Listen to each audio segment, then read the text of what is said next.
लोग देखिए, नीचे लोग इस बात को पूरे अवगत हैं कि मोदी जी ने जो काम किए हैं उसको कोई नकार नहीं सकता पूरे देश के अंदर, क्योंकि इतने ज़बरदस्त काम हुए हैं कि पहली बार ये सरकार गरीब के घर में पहुंची है। नहीं, आज तक तो गरीब तो देखता रहता था सरकार कहाँ है, दिखाई नहीं देती थी सरकार, परंतु अब गरीब व्यक्ति को ये लगने लगा है, क्योंकि जब से मोदी जी 2014 से प्रधानमंत्री बने हैं, कि एक्चुअल में गरीब की अगर किसी ने सुध ली है या गरीब के बारे में विचार किया है तो ये नरेंद्र मोदी डबल इंजन की सरकार ने विचार किया है। और उसका परिणाम है कि अंतिम छोर तक गरीब के घर तक योजना पहुंचाने का लाभ नरेंद्र मोदी की सरकार ने किया है।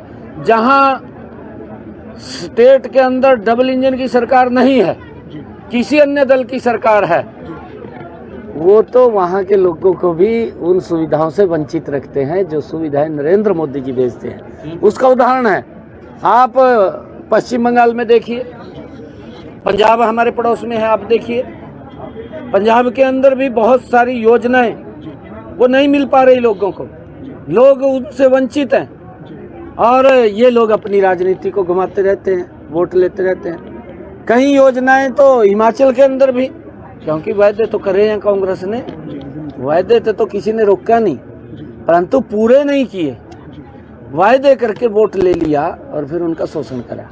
देश ने इनको देख लिया है, कांग्रेस पार्टी को, और उनको नकार दिया है। जब इनको नकारा है तो इनको फिर इस प्रकार की बातें याद आती हैं कि ध्यान डाइवर्ट करना है, जनगणना करानी है। भाई थारे को किसने रोक लिया था? 55 साल तक रहे हैं और ये भी मंत्री थे उस सरकार में, आवाज उठानी चाहिए थी भाई जी जनगणना कराई जाए। परंतु जब तो ऐसा लग रहा था अभी वोट तो ले लेते थे, पिछड़े का भी शोषण करते थे और एससी का भी शोषण करते थे, आम व्यक्ति का भी शोषण करते थे, तब तो ध्यान नहीं रहता था भी वोट दे रहे हमें। अब जब उन्होंने नकार दिया, अब कई प्रकार की बातें इनके ध्यान में आई। मेरा जो मानना है, कांग्रेस 50-55 साल तक सत्ता में रही है और कांग्रेस ने जो अपेक्षाएं देश को कांग्रेस से थी वो पूरी नहीं कर पाई।